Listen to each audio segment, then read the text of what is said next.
Welcome to the review of 10 Questions for Theists. Today, we are going to be responding to Answers in Reason, which is one of my favorite atheist channels. They're kind of like a cult, aren't they, Stephanie? The intangible concepts that we can think of that are gods purely exist in our minds. But just posing the question, I don't think that the intent is to commit to pretending it's true. Because at the end of the day, it just seems like we're just making arguments from incredulity.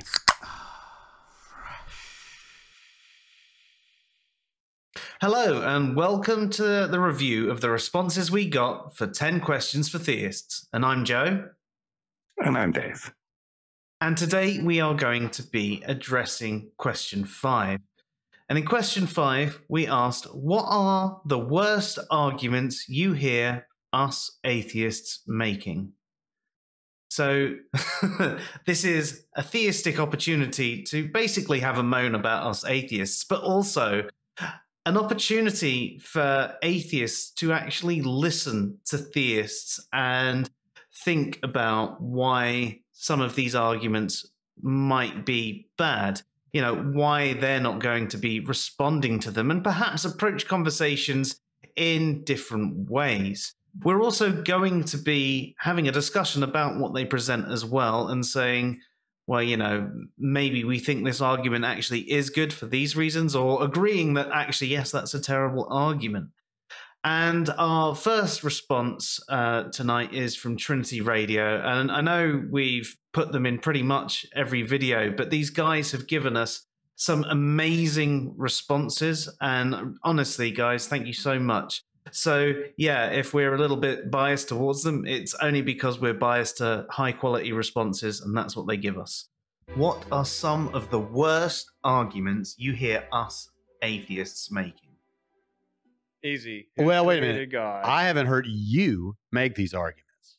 Yeah. So, yeah, I know you're using the proverbial plurality, us, Yeah. but in reality, I haven't heard you make these kind of Yeah, arguments. the who created God is the most ridiculous. I don't understand. what Questions words aren't mean. arguments, Jonathan. I That's don't what Cameron understand. Bertuzzi says. Well, you know why he says it? Because there are people who think the questions are arguments. There's a reason why. Who made God? There's a reason why the statement exists in the first place. It's not really an argument. Like, I think that the arguments that have been offered, some of them, the two that come to mind, or one, depending on how you view, if you think divine hiddenness is a subcategory of the problem of evil, then one argument, but we could frame multiple arguments out of this subject matter. But the point is, evidential arguments from evil and divine hiddenness arguments. I think we have acceptable responses to those that take the wind out of their sails. But I also think that they're very powerful. I think that they are not something Christians should just dismiss flippantly. And here's one reason, is because with problem of evil, the people in your church that don't even know what apologetics is and have never met an atheist, they're going to think of it on their own, because they're going to be like, why did God let this happen to my kid or whatever? Yeah. You know? So I don't dismiss those. Those are serious, and they're not, it's always difficult to talk about. It's like, they're good arguments in the sense that they're not dumb arguments. Like they are arguments we have to take seriously, premise by premise. Yeah. Well, I mean, if you've ever heard Richard, there's an implied argument in the question, though.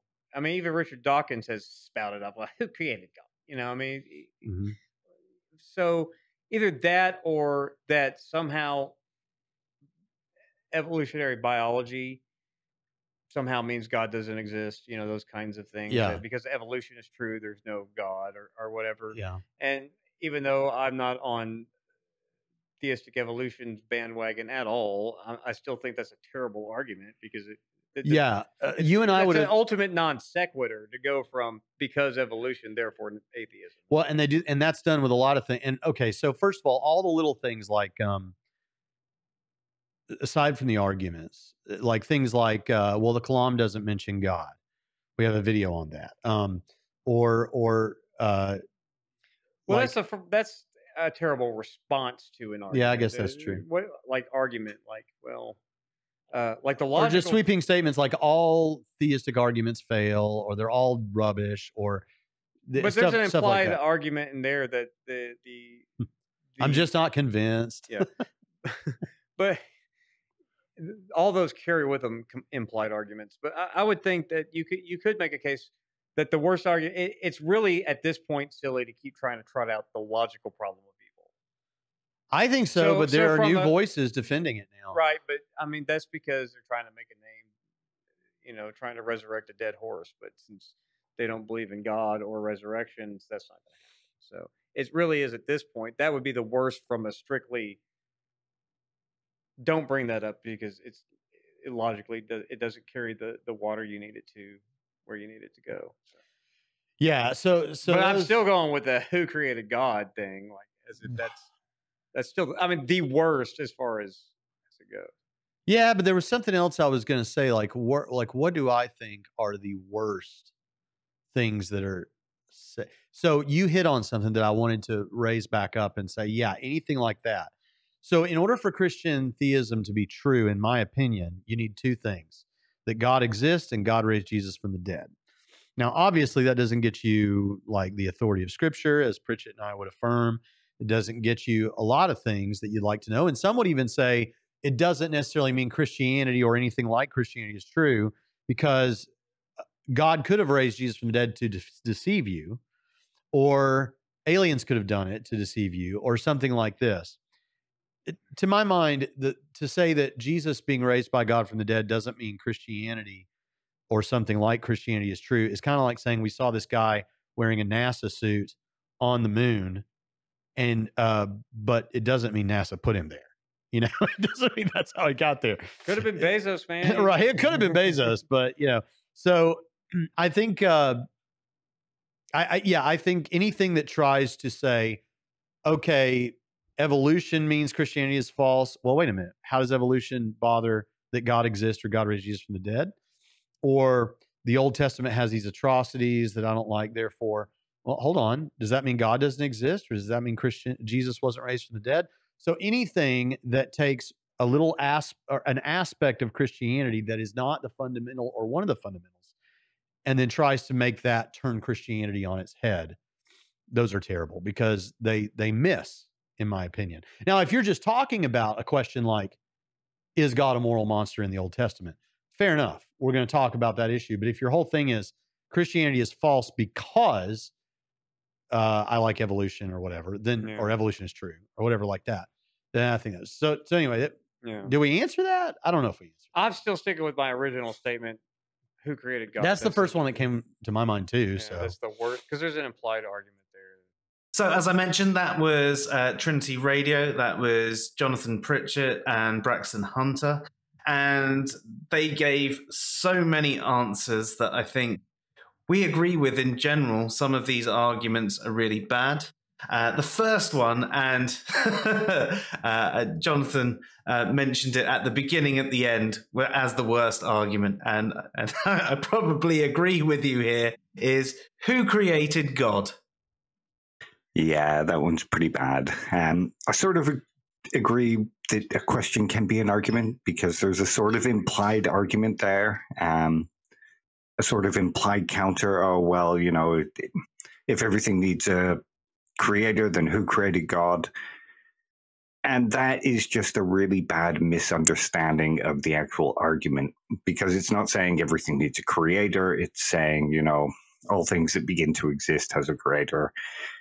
God is an uncaused thing that has existed eternally, so it's not really a good counter. It might be a good counter for some created God, I guess, but not for the God of a Christian or a Muslim. Exactly. It sort of misses the point. If you were to think about it, many atheists take on board, that there was energy, pure light or something like that in the universe before, the Big Bang, which created our universe as we know it. And that is the sort of thing before it. There wasn't anything that necessarily created that pure light. And from the theistic perspective, there isn't anything that necessarily created that God. It's talking about everything after that is contingent upon that first thing. So, yeah, it's a bad argument. Leave it alone. The next one they bring up was divine hiddenness. Okay, so I know they didn't like this argument, but I actually kind of do. I think it works for a personal God like the one argued for by Christians. I suppose in some sense it kind of works for the Islamic God too, because they're sort of based on each other, but I don't really know much about the counters from Islam for divine hiddenness. But it's basically the argument that God wants a relationship with everybody. He wants everybody to go to heaven that he can. Now, there are resistant non-believers, but there are also non-resistant non-believers. So if God wants a relationship with everybody, then there shouldn't be any non-resistant non-believers, because they're willing to have this relationship. They're willing to be approached by God. So the existence of non-resistant non-believers shows that there is no God that wants a relationship with everybody. And I think the worst counter to that one is actually, well, clearly you're resistant then, Yeah. It's like, wait, I mean, I mentioned this in the equivalent stream that we've done in the 10 questions for atheists, but I can only really speak for myself. And I would say that I am definitely a non-resistant non-believer, especially when I've been on my journeys searching for any God to listen to me in the past, and, open to pretty much anything. And I've believed weird things in the past as well. Stuff that I'd probably be somewhat embarrassed about, but it was because I really, really, really wanted to believe. And so I can definitely say that I have been, and I think I still am, a non-resistant non-believer. So someone telling me, no, clearly you're resistant, they're not really providing a good counter. But I can understand that, it's one of those arguments that a theist might have, well, God works in mysterious ways, or the arguments against free will and things like that. There are counters to it. So I can understand that it's one of those conversations that might not go anywhere. So from that perspective, it's not necessarily a good argument to encourage a good conversation, but I do think there's a certain power to it.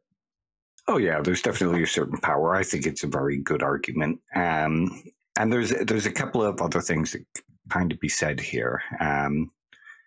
If God is all-knowing and wants a relationship with you, then he would know how to kind of get in contact with you in such a way that it nudged you on your way to believing.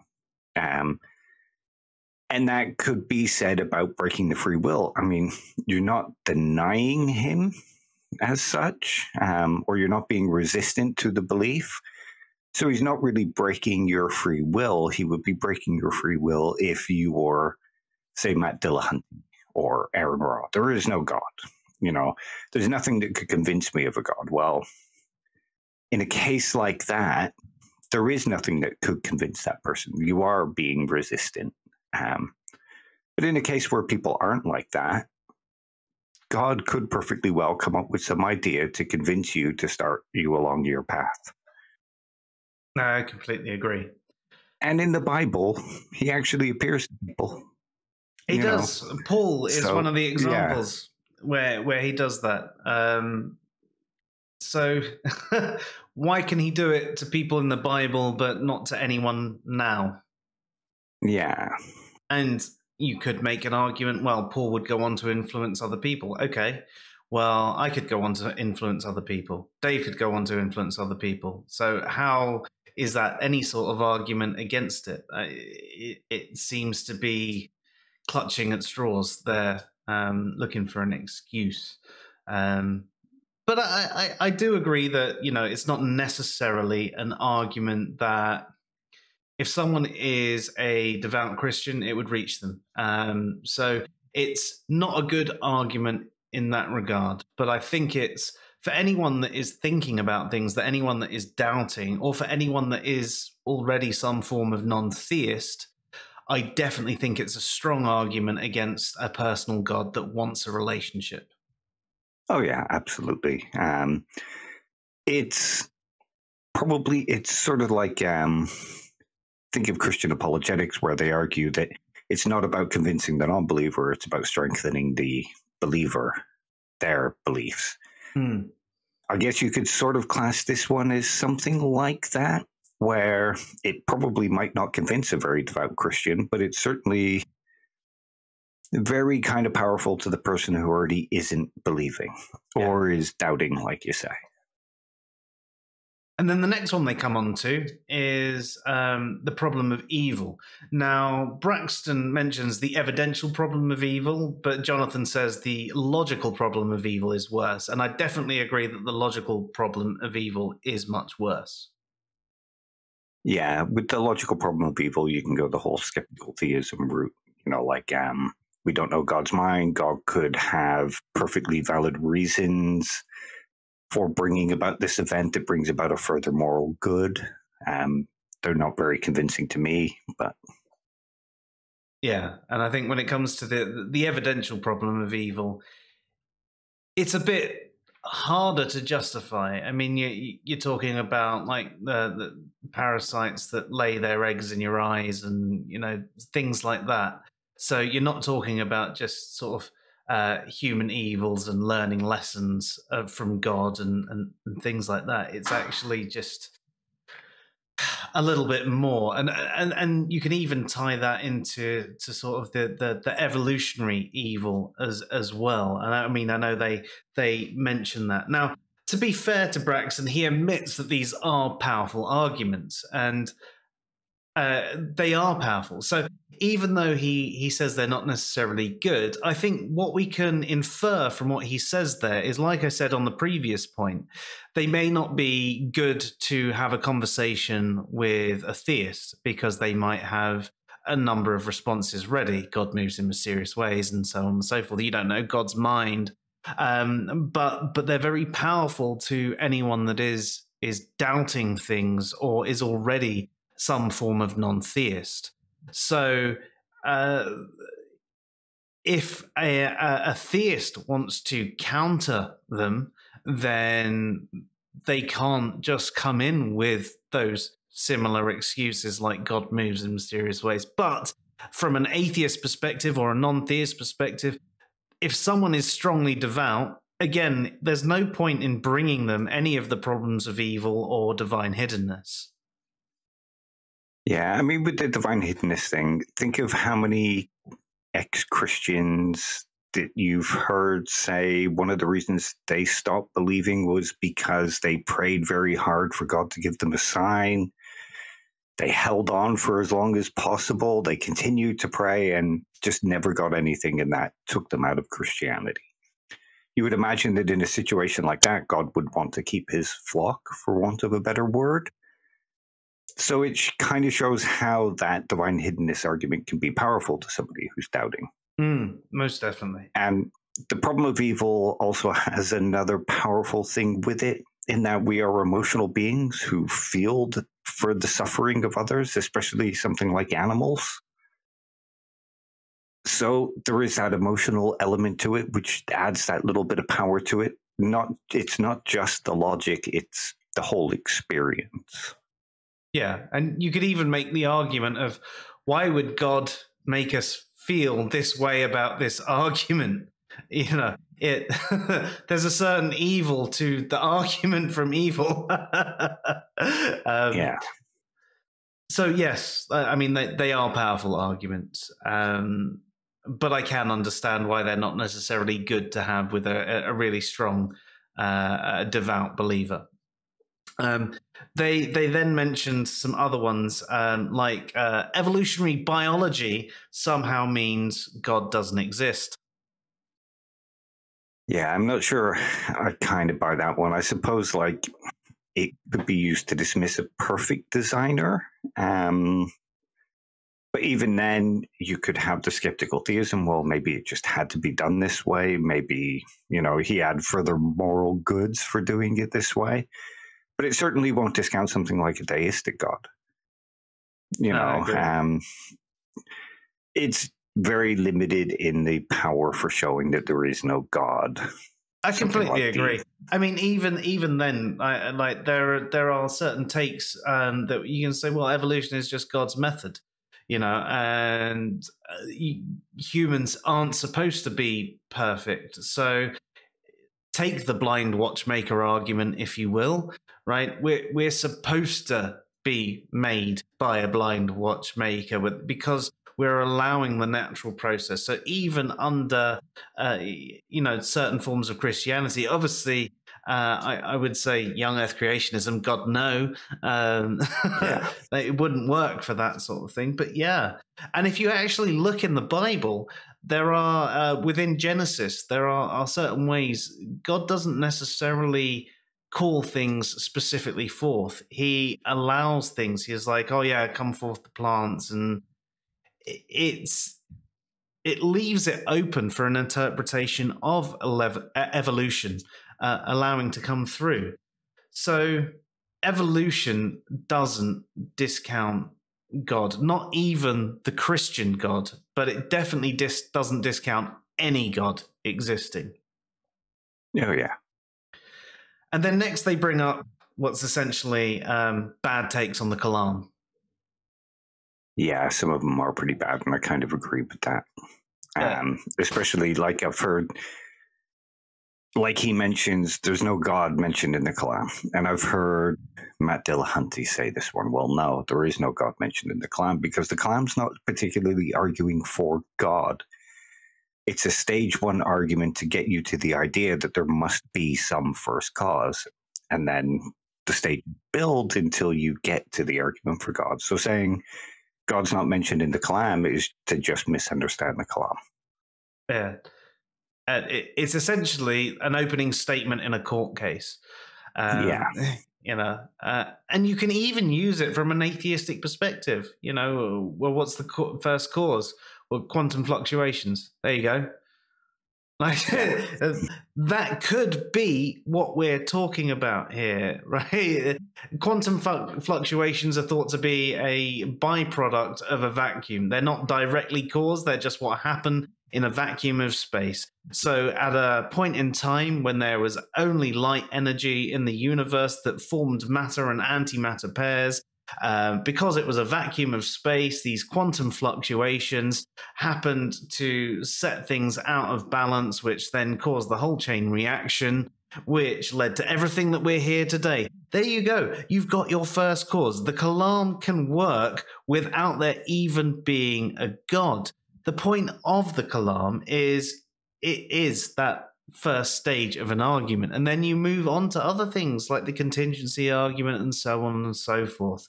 So the fact that it doesn't mention God isn't an argument against there being a God or against there being a first cause. Yeah.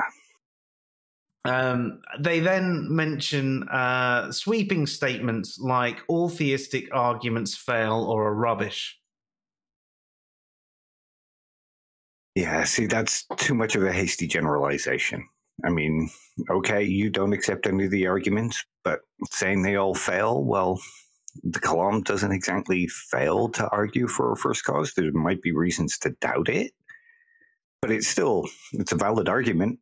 The logical structure follows, so it's not a failed argument. It's just one that not everybody accepts. Yeah, agreed. And the fact that some people do accept it, well, then it shows that it doesn't fail, because if some people do accept it, yeah. Yeah. And if you go in there with the idea that all theistic arguments fail, you're going to reject them, whether they have kind of persuasive force or not, because you've already gone in with the intent of saying, no, that fails. Yeah, I agree there. I mean, I think you should have a response to each of them rather than just a sweeping generalization that, well, they just fail. They're all rubbish. They're all crap. You hear it all the time, though. You get the same sort of thing where people generalize theists as well. They say that they're all deluded or insane, or they've got no rationalization, and there's some really, really, really terribilizations terrible justifications. That's a good new word. Yeah, terribilizations. Terribilization. Yeah, I might even leave that in there instead of editing it out.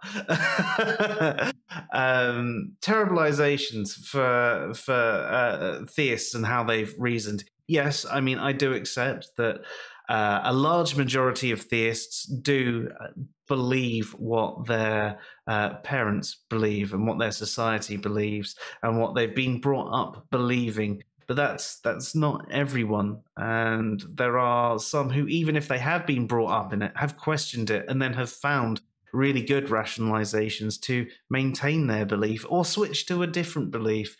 So I think that's another failure. And then they also mention, I'm just not convinced. I mean, there's valid times that can be used. But generally, when somebody's not convinced, they have reasons why they're not convinced. It's not just that they're not convinced. I suppose it could be like just, well, you failed to convince me. But most people, when they reject an argument, they have reasons for why they're rejecting that argument. Yeah. And that's, I think, something that we find frustrating with certain types of atheists out there, is the fact that they refuse to justify their position. And, that they go, well, I just don't believe you. Well, it's on you to prove it to me. And I don't think that's good enough. I mean, it's really lazy and sloppy thinking as far as I'm concerned. They then mention, even if Jesus was raised from the dead, it doesn't mean Christianity is true. Now, that's one that I've not actually heard anyone say, but yeah, that's really bad. I mean, yes, there are other opinions that you can throw in there. I've not heard this one. I'm just kind of spitballing here. You could say, well, maybe it was X, Y, or Z. But the chances are that it's what it was described as. Yeah. It seems more likely that it is what it is described as. I mean, surely we should apply Occam's razor there. Yeah, and it seems to me, you go back to the divine hiddenness argument. Well, here is an example of what it would look like to be a resistant non-believer. Okay, you go off and investigate. Yes, you have these other options, but which seems more likely? Yeah, definitely. So yeah, no, I completely agree with you. I mean, neither of us have heard that argument. Yeah, I'll say I've never heard it. But it's absolutely terrible. And then there's the arguments that sort of bring up atrocities in the Old Testament, or anything that takes the equivalent of a small grain of sand and then makes a hasty generalization about it. Yeah, I mean, part of the reasons that I don't believe in the God of the Old Testament are those kind of things. Like, when I think of a perfectly moral being, there are certain things that I would expect to see, and a lot of the stuff in the Old Testament isn't what I would expect to see from a perfectly loving God. But yeah, some people can blow it out of the thing, because, I mean, you could argue here, well, who's to say what a God is supposed to be like without ever having experienced the God? And again, it's not an argument against all gods. No, definitely not. It's not an argument against, I mean, you could say that the Old Testament representation isn't exactly how it is. It's a very bad humanistic take on what it's supposed to be, and we should be listening to the New Testament and Jesus's teachings.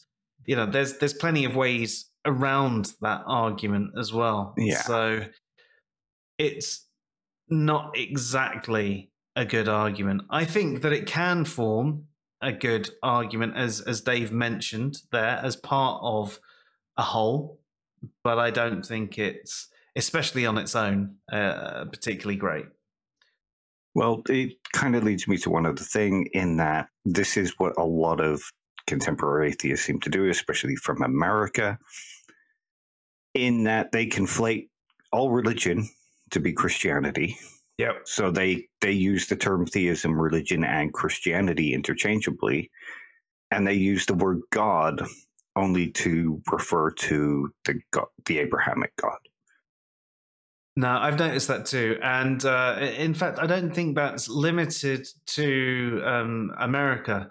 It's definitely in America, but I've had conversations with certain people in Australia as well, where they don't see any difference between theism and religion. Well, what about atheistic religions then? And they've gone, well, that's an oxymoron. Okay. So Yeah. what's a religion? Believing in a god.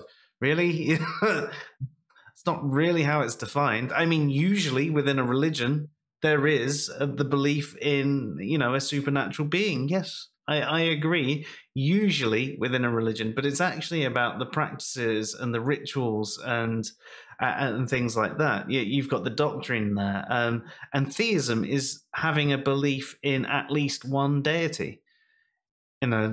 So usually the two are intertwined, but you can have a secular theist, as in the sense of a non-religious theist. I know you can be secular politically, but still have a religion. Unfortunately, words can be used in different ways. The damn polysemy of words. Yeah. But yeah, it's annoying that there are these takes and these conflation of terms and overly broadening of terms. If you broaden theism and religion to basically mean the same thing, and when you speak of God, you're only talking about the monotheistic or Christian God, you're sort of making things a lot harder to discuss and a lot more unclear. But you get the same thing when people argue against biblical literalism and say, I've proved the Bible false. It's like, well, most Christians see at least parts of the Bible as poetic, metaphorical, and so on and so forth. So how is arguing against biblical literalism proving the Bible false? You're not doing that. It's another bad take. One that I don't actually think people have brought up. So there you go. There's an additional one. It's a bonus bad take from us. But speaking of other people, I think we should probably get on with the rest, because we've been chatting for 25 minutes about Trinity Radio's response, and there's still a few more for us to get through. So next up tonight is Triggerman 1976. Oh,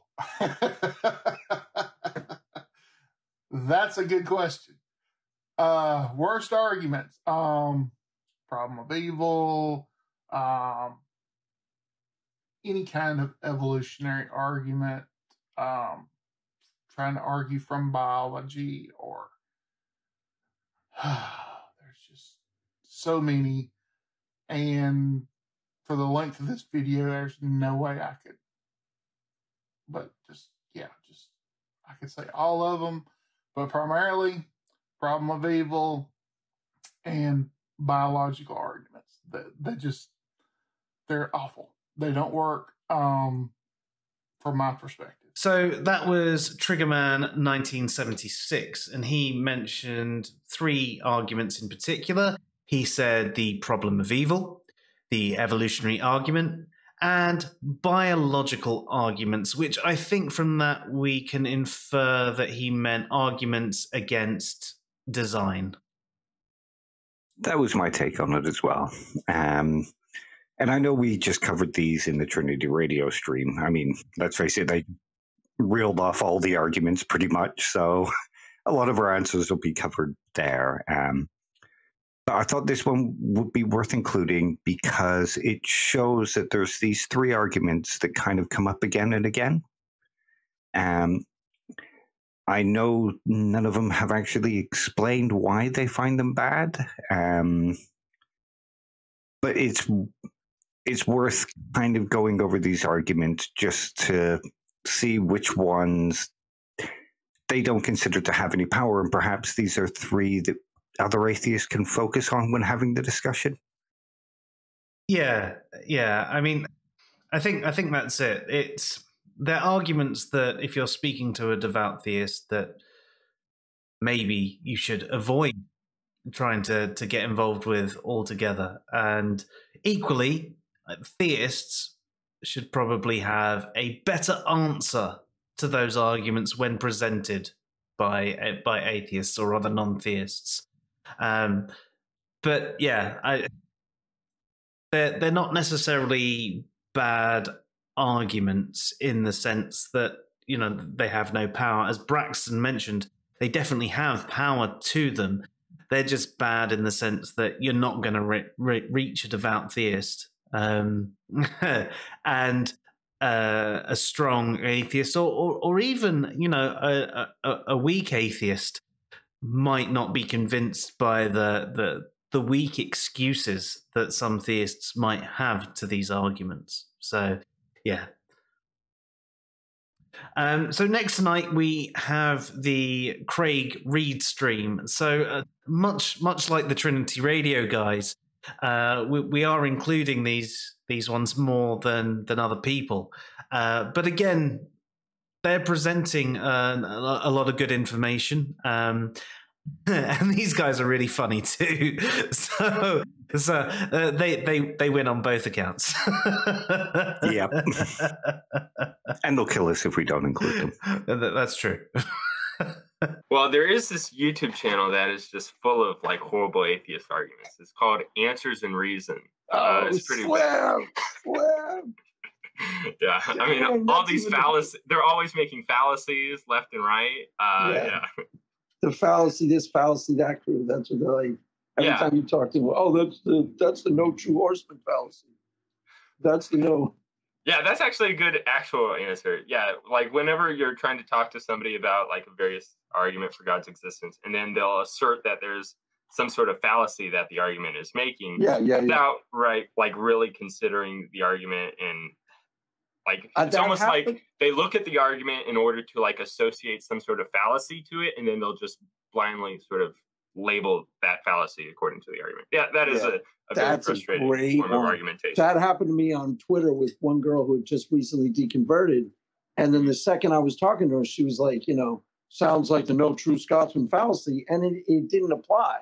She was just trying to make it apply so that she could kill the conversation. The other one that happens a lot is the, got any evidence? I said evidence. That's not evidence. Rinse, repeat. Got any evidence? I said evidence. That's not evidence. Rinse, repeat. Where they're just trying to like use the burden of proof to really just kill a conversation so that they won't. There's no actual dialogue going on between something the Answers from Reason crew actually never does, by the way, just so you know, just to be perfectly fair. But just so they use that thing to just try and score fake points against you, and not really, you know, listen or engage with them. Oh, yeah. Well, I would say to kind of add on to that is something that bugs me is like, just like we all recognize, or at least should recognize, that arguments have limitations and maybe it takes more unpacking and such. But like if an argument doesn't like prove everything, it doesn't make it worthless. It's like, oh, you present this argument. It's like, oh, well, that doesn't prove every single thing you believe. Like, that doesn't prove God's a Trinity and all this. It's like, well, of course not. But it's like, well, at least examine the merits the argument might have. And I'm not saying a lot of atheists do that, but there are some. But like after you lay out a sort of argument, general argument for theism, and then they're like, well, that doesn't prove the God of your particular religion. Right. It's just like, it's just like the which God type objection, but obviously it can be put in different forms. But it's like, well, of course, like nobody thought that this argument, proved, specific understandings about God or even all of God's attributes, but it could still be a plausible, stepping stone, etc., in favor of theism and religious belief. So that was the Craig Reed stream with some funny answers in there. But they also come through with some really good points as well. And John mentioned at the beginning, people essentially just talking about fallacies. So I would actually surmise it as people engage in the fallacy or play fallacy bingo. Oh, yeah, absolutely. And I mean, the fallacy is sort of, if you just call it a fallacy, an argument having a fallacy doesn't necessarily mean that the conclusion is wrong. It just means that there was bad reasoning getting there. And like you said, fallacy bingo, just yelling out fallacies, it doesn't really do anything. It doesn't show why the argument is wrong. And a lot of atheists don't even get that fallacy right. Like, I was having a discussion a couple of weeks ago, and I was chatting to somebody about something, and all they kept doing was yelling out fallacies. They weren't reading what I was writing or trying to understand what I was writing. They were just going, well, that's an argument from popularity. Okay, I guess you could have called it an argument for popularity, but there was a specific reason for why I was arguing from how most people believe. And I mean, to some extent, should we just start yelling argument from popularity for how people define atheism? It was that kind of conversation, do you know what I mean? Well, most people define it this way. Oh, well, that's just an argument for popularity. And there are a lot of atheists that kind of do this. They suffer from something else, which is known as the G.I. Joe fallacy, where they think knowing the name of the term makes them immune to it. They don't get the time to actually understand what the fallacy is. They just think knowing the name of a fallacy is enough to call it out and critique arguments. Yeah, no, I agree. I think one of the most common ones you actually see there is straw man. And I've had straw man used as, well, I don't agree with you, or I think that argument's weak. And that's not what a straw man is. There are times when I've asked a question and they go, that's a straw man. But no, I'm not even making an argument. Yeah. I mean, Dave, just tell us right now, what is the straw man fallacy? The straw man fallacy is when you create a caricature of somebody else's argument. You take their argument and you turn it into a weaker sense and then attack that argument as if it's their own so that you can easily defeat it. So me asking a question in no way, shape or form can be a straw man, especially if it's a first case sort of thing. If I'm just asking a conversation, you know, why do some theists think about this, or why do some atheists think this? You know, that's not a straw man in any way, shape, or form. I can give you an example where asking a question is a straw man. Oh, I'm sure it can be, especially if it's in response. But yeah, go for it. Give us an example. Go back to the Trinity Radio one. What created God? That would be an example of asking a question which is a straw man of the argument that's being attacked. Yeah, most definitely. That's a really good one. That's actually a really good one. So yeah, which actually they do mention in this stream, the witch god sort of thing, which again is another version of the straw man. Because if you're talking to a Christian, you know which god. Yeah. If you're talking to a Muslim, if you're talking to maybe not so much with a pagan, but with the monotheistic gods, or say a pantheist, you know which god they're talking about. Yeah. and therefore asking which god it's bad. It's really bad. So yeah, and this whole thing of fallacy bingo. So it's one of those things where we see some people so inclined to try and, you know, make a bingo card of fallacies through a conversation. And they're obviously not intentionally playing it, but it's just how they think they can win an argument. They list fallacies. And as we've mentioned, they're not always getting fallacies right. People do it all the time. You know, they confuse things like insults and ad homs, for example. Yeah. Weak arguments and things they don't agree with straw man, and so on and so forth. And the worst thing about this, right, is even if someone does commit a fallacy, shouting fallacy doesn't really help the conversation. What would be better is trying to lead them to the point where they realize that there's an error in their reasoning, showing that there's a gap, showing them that they've made a leap, showing them that actually, you know, their reasoning should have led them to C, but it's led them to A. You know, if you're actually interested in these conversations, then these are the sort of things you need to have. So, yeah, I mean, fallacy bingo really, really pisses me off. And me. Yeah, I mean, don't get me wrong. If you're sitting there and your plans have cancelled, it's a Friday night, and you're watching your Twitter stream going by, you got a couple of mates over, and you're playing a drinking game, and every time you see someone make a fallacy, then yeah, drink, right? But don't actually engage that way. No good can come from it. So next, they actually mention, this was from Craig. He says, when people sometimes go, got any evidence? And then they have a restricted view on evidence. They say, that's not evidence. That evidence doesn't count. And they sort of rinse and repeat and go back round. I want proof. I want evidence. I want this. But they don't accept the evidence that's presented to them. Arguments are not evidence. And that doesn't count as evidence. And so on and so forth. Yeah, I think most people have this really restricted view of what evidence is, in that it has to be something scientific, something testable, something repeatable. But not all evidence is like that, as we've said many times. And an argument might not be rock solid evidence, but most theories are an argument. They're an argument that uses all different kinds of evidence to form together one coherent argument that's supposed to be persuasive and convincing.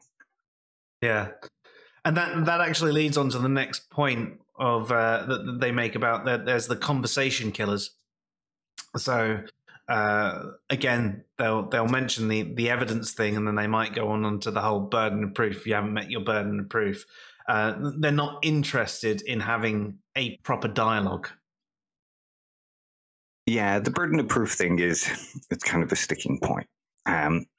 When they say you've not met your burden of proof, what they mean is I'm not convinced by it. So who's to say that they haven't met their burden of proof if they argue to a Christian who says, oh yeah, I accept all that? You have two clashing things there. They have met their burden of proof, and they haven't met their burden of proof. There's almost too much of a subjective take on what is meant by the burden of proof. And as we've discussed a number of times, people don't really have a good idea of what is actually meant by burden of proof. They take a very one-sided, almost legal take on what the burden of proof should be, and that's not even what the burden of proof is in the courts. Legalistically, yeah. And speaking of proof, Dry Apologist mentions absolute proof. So essentially, people expecting too much from an argument. And it's like we mentioned before, and Emerson meant on the equivalent question 5 for the atheists, arguments are cumulative. You can't expect one argument to be a catch-all, especially for something as massive as the subject of a deity. Taking it back to the courtroom analogy, an argument that somebody was in a pub, if you say, well, that doesn't prove that he was the guy who punched him outside, you're missing the point of all the different arguments and evidence. It's cumulative. And they would accept that outside of this kind of circumstance. You know, it's just with God, they want to narrow it down, like Craig says, just to shut the conversation down. Yeah. And really, if all you're doing is having these conversations to shut them down, then why are you even bothering to have them in the first place? Yeah, what's the point? It's, you know, Does it make you feel superior to be able to shut down a conversation if you're saying that you're doing it for good because you think religion is harmful? Well, then you need to convince the other person to not believe or to not hold that religion. If all you're doing is going, nope, you haven't convinced me. So I think they see it as, if you haven't convinced me, then you shouldn't be convinced. But are they the arbiter of all beliefs? No. No. Anyway, thanks, guys. Really enjoyed your responses. Fallacy crew out. And next tonight we have Nathan, otherwise known as Digital Gnosis. One of them would have to be the Jesus didn't exist ones, particularly the tenuous links that some people are willing to draw, where, you know, literally any analogy, no matter how weak, between something that antedates content in the Bible or content about Jesus and something in, you know, the Bible about Jesus, any tenuous link will be drawn. It will be like, you know, whatever God you've not heard of. I mean, and look, I'm not saying that there aren't some links as well. Obviously, the thought world of previous religions and figures and stuff has influenced the gospel writers in some ways as well. But yeah, I find the complete Jesus mythicism, where the whole thing is mythologized away, to just be so undermotivated for myself. It seems like it's only really born out of people. I find in general that it's people who have a real disdain for Christianity, so they want to sort of take away any element of historicity, and they just do it in this really bad faith way where, like, whatever can be made to work will be made to work. What other bad arguments are there? I mean, the sort of Freudian criticism of wish fulfillment type thing, I think is generally a bad argument, because that might be how someone came to believe, right? But it doesn't actually do anything about whether it actually is the case. It could be the case on theism that just is the way the world is, and God set it up to be for some people to come to believe.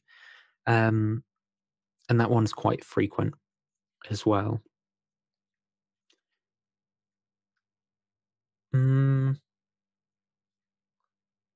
The general aphorisms as well of, like, reality is reality.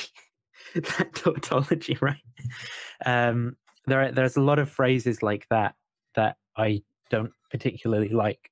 That, again, I don't actually think that this is an art, that, like, the phrase reality is reality isn't an argument for atheism.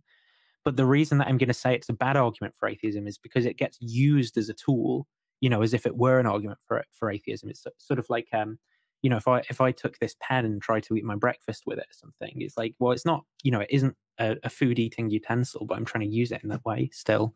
So it's a bad food eating utensil in that sense. And that's what, how I view some of those types of aphorisms that I just wish people didn't make. And that maybe, yeah, I don't know, maybe they're not directly made against theists, but they sort of sit in the belief web, like somewhere along the inferential chain. What are the other ones? I mean, what are the? Oh, it is plural argument. I think I think in general as well, the burden shifting of lack theism I dislike when it's just left at that. Unless if the person is claiming innocence in a way that they say, you know, I just don't know about this, so I lack a belief in it, then I think that that's okay. But if the person is claiming innocence and then knows, like, volumes and volumes of theology and arguments and counter arguments and stuff, then I do think that the onus is on them to take up some burden. So I don't like that one. So that was Nathan, or Digital Gnosis, and he brings up a few good arguments. One that I'm surprised hasn't been brought up till now is Jesus mythicism. Yeah, I was kind of shocked that didn't show up. But I guess it's a limited number of atheists that make that argument, so it doesn't seem to come up in the forefront quite as often as the others that people mention. Yeah, I mean, that's fair. It's generally regarded as a fringe theory. There are people that sort of go, well, you know, it's a really bad argument. Not many people take it. It's sort of the atheists or the atheistic historians trying to make a name for themselves, and they're arguing for Jesus mythicism for ideological reasons rather than looking at history in the pure way it should be seen. Obviously, history is very, very, very difficult to show proper evidence for, especially when you get to ancient history. But the general consensus among historians is that, you know, the character that the biblical Jesus is based on most definitely existed as some sort of form of apocalyptic preacher. You know, Yeah. and I'd suggest checking out Tim O'Neill's work on that. We had a conversation with him, but check out his site, History for Atheists. He is also an atheist. There's other people like Bart Ehrman and all of that have really good responses. And in fact, I recently saw a stream from Genetically Modified Skeptic where he had Bart Ehrman on to discuss some really bad takes from atheists as well about history. And there are a number of bad takes that we atheists have about history. There's also a stream from Jeff Breeze where he had Tim O'Neill on as well. It's the Library of Alexandria. So completely different, but another thing that people have a bad take on. And I think it's just worth just seeing some of these things, some of these bad takes on history, and trying to get an understanding of why they're bad takes so that we can understand that maybe the whole Jesus mythicism, it's a fringe theory for a reason and it needs to die. Yeah. The next one he mentioned was criticisms of wish fulfillment. Yeah, this is the idea that you kind of, you believe in God only because you want heaven to be true, or, you know, something like that. And I see it a lot. It's wishful thinking, God existing. But I mean, I suppose you could flip it around and say, well, if you're the only Christian in your family, do you really wish all your family to go to hell and burn forever? I mean, you don't know their family, so maybe. Yeah, maybe. But, you know, you can kind of always flip that onto a negative. So I'm not really sure it's wish fulfillment. I think that's a kind of lazy take. It's the atheist equivalent of you just want to sin. Yeah. You just deny God because you want to sin. You believe in God because you just want to go to heaven. Yeah. Okay. And what power do either of those arguments have? None.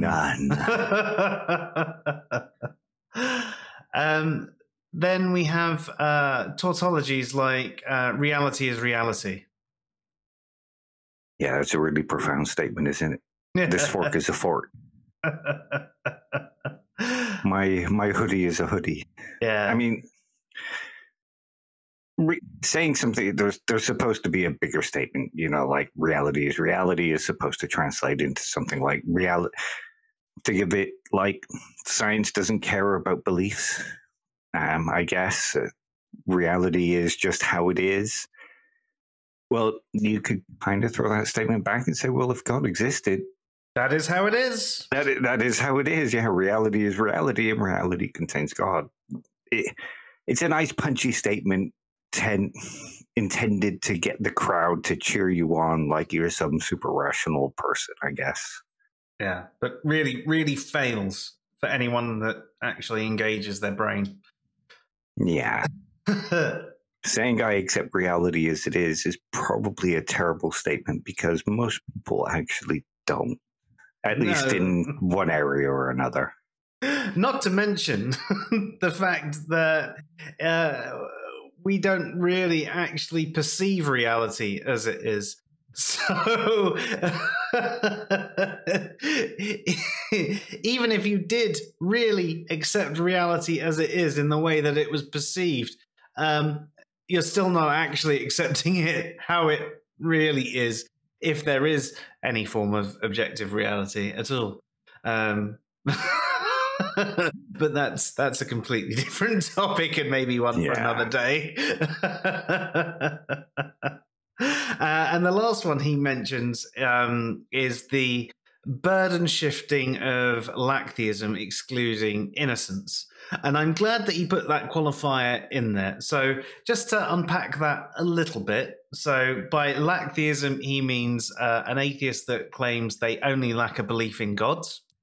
And by innocence, obviously, there are babies and people who have never heard of gods and things like that. So they lack a belief because they've never heard of the concept, or they lack the cognitive abilities to understand the proposition God exists, and so on and so forth. It's a different kind of lack of belief to any of you out there who claim to lack a belief. You've thought about gods. Maybe you believed before and actually know now you lack belief in gods. You're not innocent of the proposition, right? You're not naive towards that proposition. You have heard it. You've heard of gods. You may have even believed in gods at some point. And what he's talking about there with the burden shifting side of things is the really bad take. We've sort of alluded to it earlier in the stream, is the fact that, yeah, well, I only lack a belief, so I have no burden of proof, right? It's a misunderstanding of the burden of proof. And really, you should be able to justify why you only lack a belief, why you don't believe their claim, why you lack belief in gods. You know, and it should be something a little bit more robust than, well, I just don't think you've supported your burden. Yeah, absolutely. And sneaky shifts like, well, all gods are imaginary. Okay, prove it. Well, I don't have to prove it because I just lack a belief. Or you hear a lot of like, the burden of proof is only on the one making extraordinary claims. Okay, but you're not really going to convince anybody, and nobody is obligated to prove their beliefs to you. If you've jumped into a conversation to tell somebody that they shouldn't believe in God, the burden is on you to show them why they shouldn't believe in God, not for you to go, you shouldn't believe in God. And then if they say, okay, show me why, well, I don't have a burden because I'm not making any claims. That's still burden shifting. It is. It's really disappointing to us to see some of these conversations unfold on the internet, because I truly believe we atheists can do better. I just feel that we've been programmed by people not to do better, to be lazy, to have these inbuilt responses.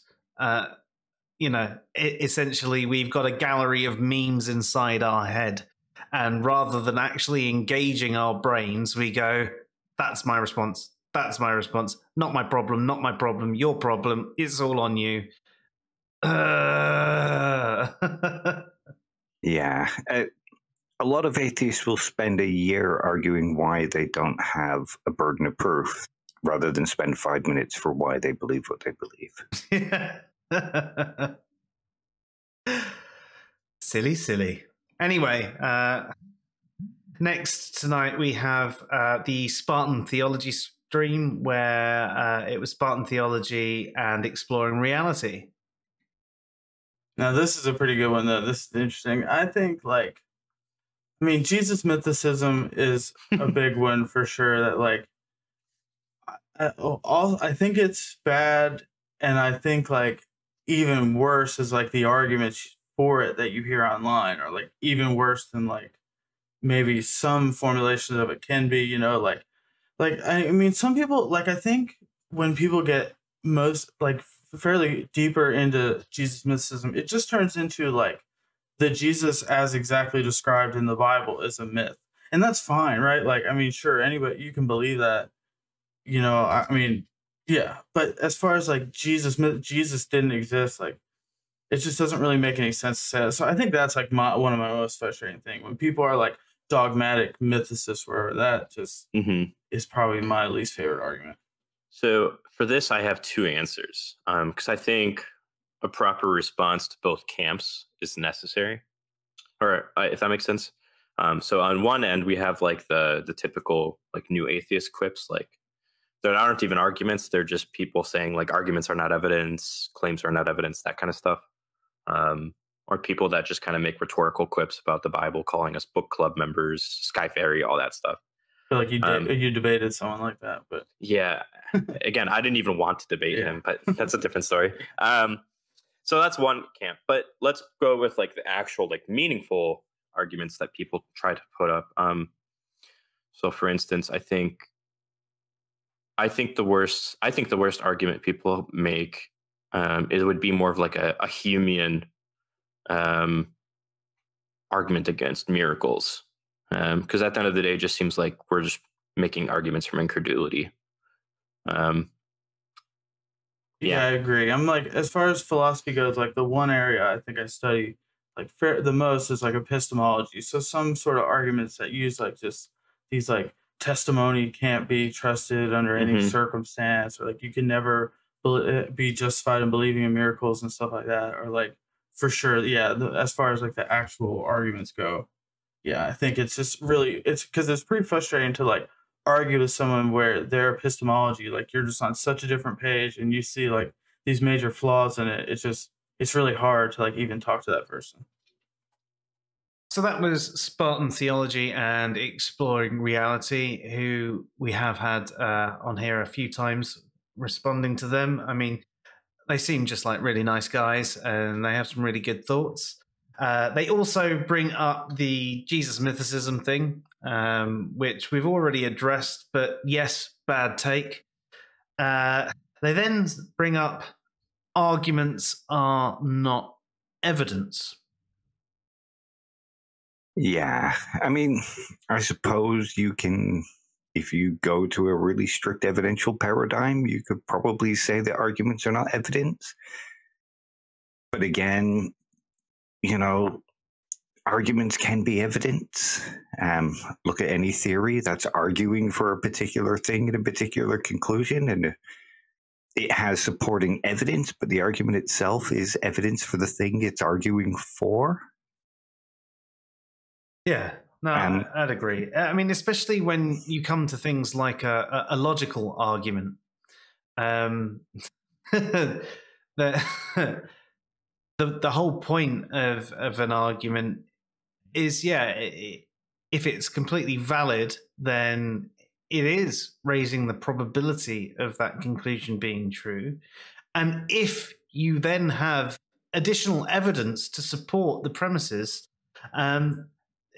you've then gone, well, yes, it's sound, and therefore it is true. But without that argument there as part of the evidence, can you even say that, you know, what I'm getting at? Yeah. It's arguments can be evidence. You know, not everything is done within the scientific paradigm. And I think atheists, they don't even live by that themselves. That only exists when they're arguing with theists, because there'll be lots of times where people will accept somebody just saying that they went to see a movie, or arguing for why they think a football team might win. You know,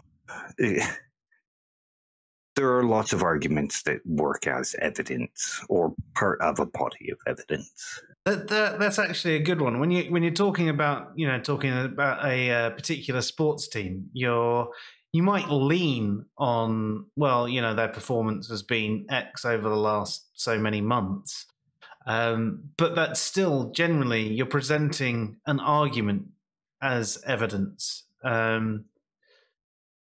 So could you say that literally just an argument is evidence, or does it need something a bit more? I mean, I'd still say that an argument is some form of evidence, although if it's got nothing to back it up, it's quite weak evidence. It's quite bad evidence. It's quite unconvincing evidence. But most arguments are presented with a number of things that build it up. I've had this experience, these 10 people have all confirmed that they've seen this thing, and so on and so forth. So arguments are evidence. They're just not necessarily good evidence. And arguments form part of evidence. You argue for why something should be considered evidence. I mean, if you consider you see a red stain on a rock, you can make an argument for, well, that could be blood. And if it is blood, then it is evidence that someone has at least hit that rock and there's someone holding it. So it's probably that they've hit that person over the head with the rock. So actually, at this point in time, we should put that person into custody and examine things and make sure that red stain isn't blood and so on and so forth. So, yeah, it may not be great evidence, but it's still a form of evidence. It's still part of the evidential process. I mean, you could go with the old classic, all men are mortal, Socrates is a man, therefore Socrates is mortal. That's pretty good evidence that if Socrates is a man, then he's mortal. And there are other logical arguments that might have a valid structure but are not sound. And there are some that don't have a valid structure as well. And someone arguing with something that is an invalid structure, you're then going to make an argument to them saying that structure is invalid, therefore it's not true. Yeah. There you go. You've made an argument which is evidence based on the structure. But yeah. The next one they brought up was comments like Sky Fairy. Which are some of the bad takes that I think we atheists make. I don't think that engaging in a conversation with theists is talking about the things like the Sky Fairy, the magical Sky Daddy, and all of that. It's this sort of condescending, patronizing tone that I don't think gets us anywhere. Might have a joke with my cousin about that sort of thing because we dig each other's ribs. But actually, if you're engaging someone, especially on the internet that you don't know, what are you going to do? What are you going to achieve? You're just effectively being a bit of a bully, and you're going to make them defensive. You're going to make them retreat into their in-group and just get backed up by them. It does nothing to actually further your goal. Like this whole ridicule thing, the ridiculous beliefs deserve ridicule. Right? The problem you've got there is who's the arbiter of what is actually ridiculous? Me.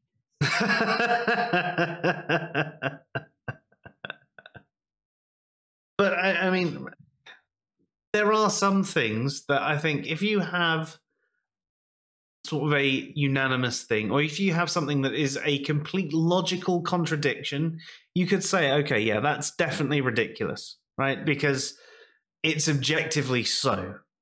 But if you've got something that can't be proved either way, then who is anyone to say that this is actually ridiculous? And therefore, who can actually say that this belief is ridiculous and therefore deserving of ridicule? To a theist, being an atheist is ridiculous. To a young earth creationist, being anyone that believes in evolution and old earth is ridiculous. But does that make it ridiculous? Or is there something that we can put our finger on that makes certain things, objectively ridiculous? And even if we can say, okay, this is objectively ridiculous, does making fun of that objectively ridiculous thing actually achieve anything? Will it change a mind?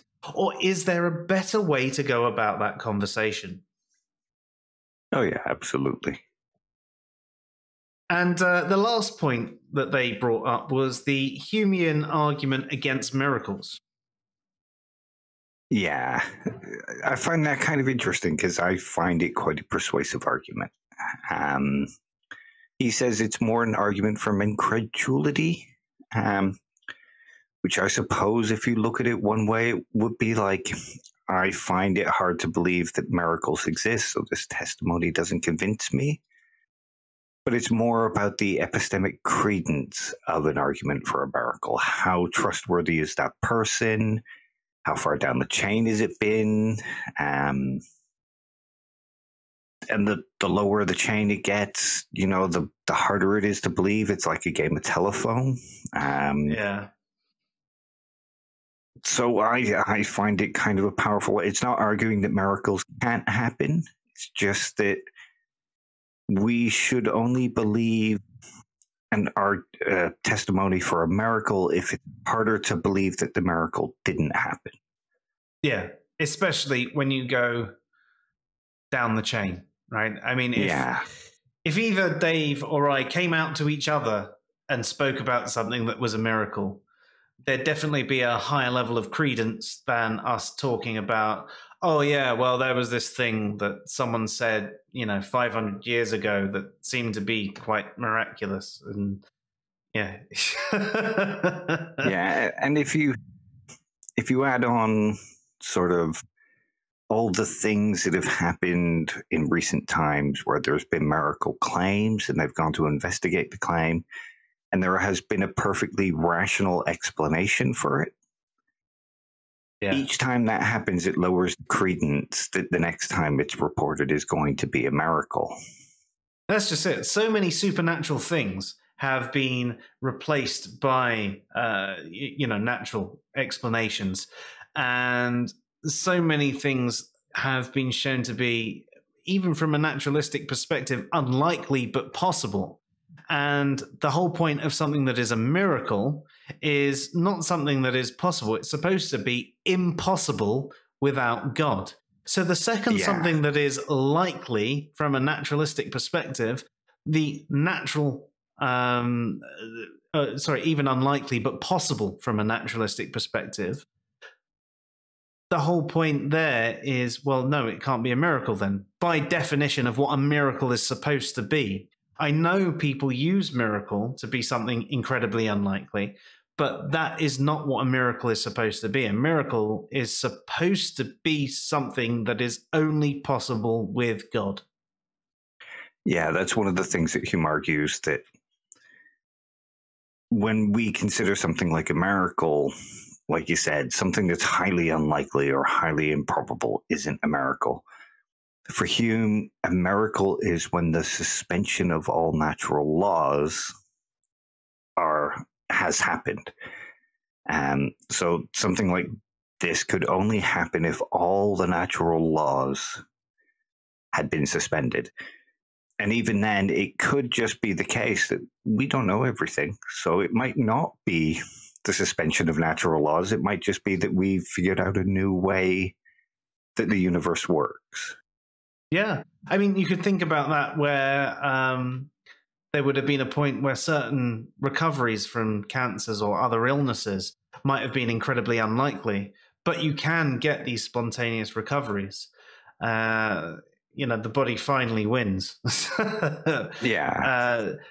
And that could be something we wouldn't have known that in the past. So it might have seemed like a miracle. But again, we've got a natural explanation of, well, actually, this is happening to people who are not theistic, that are not being prayed for, that it's just happening to anyone. So because we have these miraculous recoveries from the non-theistic people, it shows that actually it's just something natural. The body is actually fighting the disease. So, yeah. I think perhaps they've just got maybe a slight misunderstanding of the argument here. Well, if you come into something like that believing that miracles can happen, you are more likely to place credence on that testimony. Like, what? Because you already have this background where it's possible for miracles to happen, so you're less likely to doubt that testimony. If you're neutral, I suppose you're still going to be neutral but skeptical. You're still going to have the lower credence. And if you already believe that miracles can't happen, that credence lowers again. Yeah, we all have bias. Yeah. At the end of the day, that's something else we have to remember. And it can be hard to remember, actually, because we do all have these biases there. And yeah, I mean, both Dave and I do have the bias that, miracles can't happen. And, the people that we are speaking to right now will have the biases that they can happen and do happen. So, yeah, I suppose that is another issue with this sort of conversation. There isn't that baseline where you're all approaching it from the same point. Anyway, so some really interesting answers there, most of which we agree with as well. The only one that we don't is that last one. And next we have S.J. Thomason. That is a great question. I'm going to let you hit that one. That's a good one. Why don't you go first? Let me think. What's the worst ones? I think one of the worst ones is I'm just worshiping one less God. It's like there's 3,000 gods in the world and I'm just worshiping one less one. I'm like, no, you can't equate them all the same.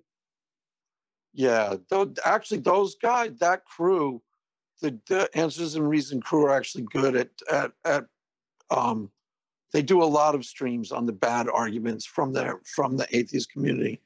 So that was S.J. Thomason, and she presents the one less God than you argument. That's Ricky Gervais's overly popular argument where, that there's over 4,000 gods in existence, and I just believe one God less than you.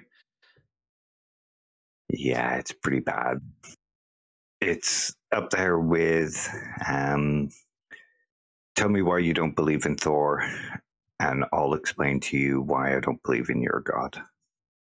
Yeah, I mean, we've said it before. If you're going to get your philosophy or theology from a comedian, you can expect it to be a joke. Yeah. And I mean, the thing is I get that it's supposed to be a witty retort. But a lot of atheists make the argument in all seriousness, but also make the argument that atheism is just a lack of belief in gods. So how can you be more atheist than somebody? Or how can somebody be any atheist at all towards other gods if they still have a belief in a god? Yeah, no, most definitely. And I mean, a theist is one that believes in at least one god. So... Yes, I know that Atheists was actually used originally for those that didn't believe in the Greek pantheon. And then it was used for anyone that sort of didn't accept the religion at the time. So Christians were regarded as Atheists by the Romans, and then Christians went on to refer to pagans as Atheists. And so, yeah, that happened. And over time, terms like practical atheist came about as well. There were people that, didn't act in accordance with what the state religion was. So therefore, even if they were believers, they were regarded as atheist, and it was used as an insult, essentially. But we're not talking about how it was used then. We're talking about how it's used now. And with a lot of the people who claim it is only a lack of belief in gods, they will make this sort of argument. Well, again, it doesn't logically follow. So, yeah, I mean, it is quite a bad argument. I think if you take some of these arguments as jokes, they are quite funny. I do see some of the memes that pop up. I do find them quite funny because they're silly and they're a little bit cutting and they oversimplify things, and you can look at it and go, yeah, good one. And whether they're cutting down atheists or they're cutting down theists or they're cutting down agnostics or anything, right? They can be really funny and they sort of make a point. They poke a little hole. But the problem I find is this sort of argument gets taken seriously. They really shouldn't be taken seriously. They come from a comedian. They're a joke. They are a joke. That says it all, yep. So anyway, the last one that we have from tonight is from Yovany. They're like slogans. They're not, but they're touted as arguments. I'm not sure if it's count, but who created God? And I believe in, you believe in this. There's 1,000 gods, and you believe in one. I believe in one less.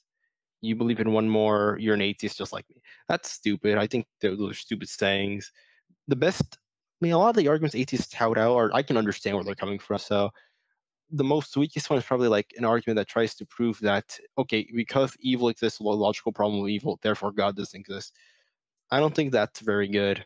I would say the gratuitous evil argument, the evolutionary argument, that's a lot better, right? Because those are a lot harder to answer, right? But the logical problem of evil, I would say it's a bit more not as good, and I think it's the weakest one. So that was Yovany, and he basically reflected a lot of the thoughts that have come through tonight. So he mentioned things like who created God, believe one less God than you, the logical problem of evil, although he did make a nod to things like the evolutionary problem of evil or evolutionary suffering. So he does know that there's a difference between the two there. But we just thought we'd throw this one in at the end because it did seem to just reflect that there are these common themes that go through all of the theists and how they see some atheistic arguments to be bad. Yeah. And again, I think it shows a tension between the arguments that theists dismiss and arguments that are convincing for atheists. While the theist might be dismissing these arguments are convincing people to be atheists. So there's going to need to be some arguments going on or some discussion going on if you're going to convince an atheist, to believe. Just saying, well, I don't find that argument good is sort of equivalent to saying, I don't find that to be evidence. Yeah. Yeah. And this happens on both sides. It really does. And I think these videos have actually highlighted, it's quite funny because when we've done the atheist equivalent of these questions about arguments for atheism and arguments for theism, we've seen sort of things that are in parallel to both sides. And a lot of the things, as you mentioned, Dave, that theists find as weak arguments against the existence of God or arguments for atheism, The people who are atheists will say, well, no, I find this quite compelling. So, again, as you say, Dave, it shows that there's a disconnect there. There's something going on where the exact same argument is seen as strong by one person and weak by another. And what can we do to sort of rebalance that? You know, is there something that we can present to the theist or the atheist to fully answer and qualify and quantify? Or is it the fact that on both sides, we're already at our conclusion, and things that don't fit in with that conclusion, we already have a bias against, so we're less likely to listen to? That's possible. I suppose in some way as well, if you dismiss what the other side considers to be a strong argument, then you don't have to worry about being convinced by that argument. And this goes on both sides. You're kind of buffering yourself away from an argument that might be convincing. It might make you change your mind because you have emotional investment or, you know, some kind of investment in your position already. Yeah. Yeah, and it's a hard one. And I mean, theists do have answers to some of these.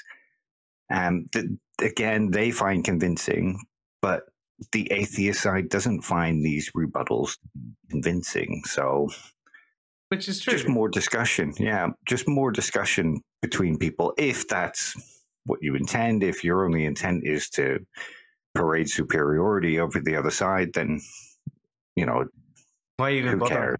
Yeah, who cares? But if you're looking for the actual discussion, it seems to be that here is the meeting place for one side and the other.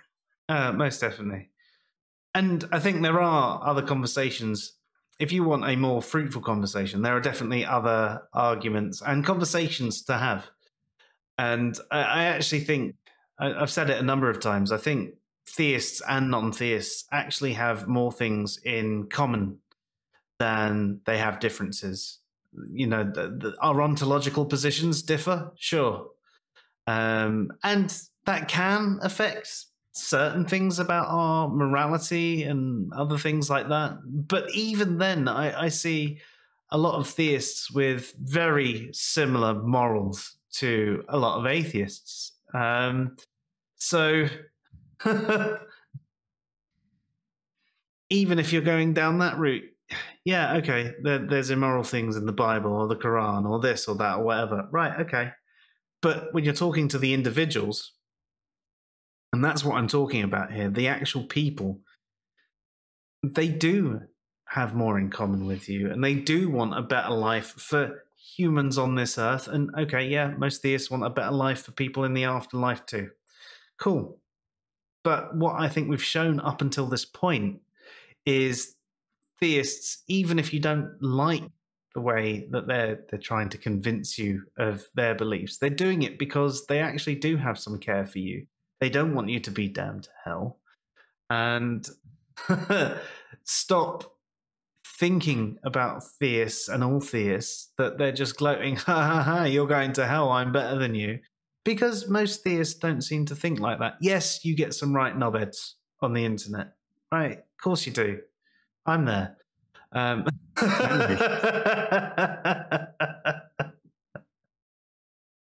But realistically speaking, I think the conversations that we can have with theists are so much more than we tend to have. The way conversations go on social media are so disappointing, like nearly all the time. I tend to stay away from most theological conversation because it always seems to get dogpiled by people on either side, and no one really seems to listen. And I love it when I can actually have a conversation with some of the people like we've had in our videos, because they have a really interesting take and I can sit back and I can think on it. And you know what? If I end up having a difference of opinion, I can still have the conversation with them because they don't hate me because I don't believe in their God. And this animosity that we see on social media is not healthy, and the fight mentality that we see on social media is not healthy. And yeah, I just think we can all do good to actually listen to each other. And if you think about the recent questions that we've released from both the theist and atheist side, we've had that conversation about arguments that don't appeal to the other side. And we've had a discussion of why it might not, and why certain arguments that we think, well, maybe they are strong or maybe they are weak. And hey, do you know what? Let's build from there and have better conversations rather than going back to flinging poo. Yeah, stop chasing likes and start chasing actual good discussions. Oh, most definitely. Anyway, I mean, I do apologize. I feel I got a little bit preachy there at the end. Crypto. Yeah, it's all these conversations with theists, man. They're turning me into a fucking pope. But yeah, no, that was absolutely awesome. Thank you, everybody who has recorded the videos. Obviously, I know we didn't play every single one of you.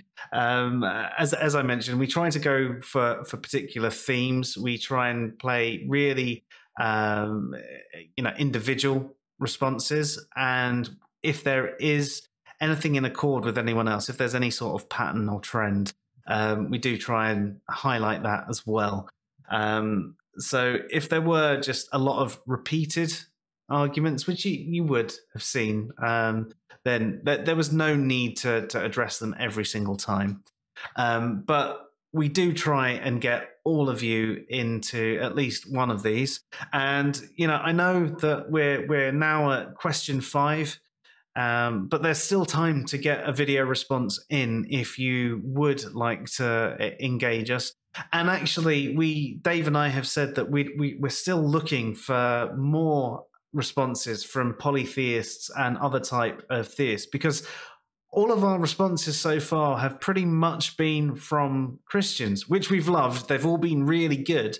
But it would be nice to do like a second round of the questions for theists that were non-Christian, just to have that different take, because that's what this has been about. It's been about getting to know you, getting to know about your beliefs, your justifications for your beliefs, things that you don't like about atheists, things that you have thought about from other perspectives. And that's what we want to know about you and how you think and how you break things down and how you justify things, because it's what interests us. So please, please don't feel like, oh my God, they're already halfway through. There's no point in me responding. No, respond and drop us a link and we will include it in the playlist and we'll do a round 2. Yeah, absolutely. Anyway, you've heard enough from me and you've heard enough from Dave. You've been watching Answers in Reason, doing question 5 of the questions for theists. I'm Joe. And I'm Dave. Have a good night. Good night, all.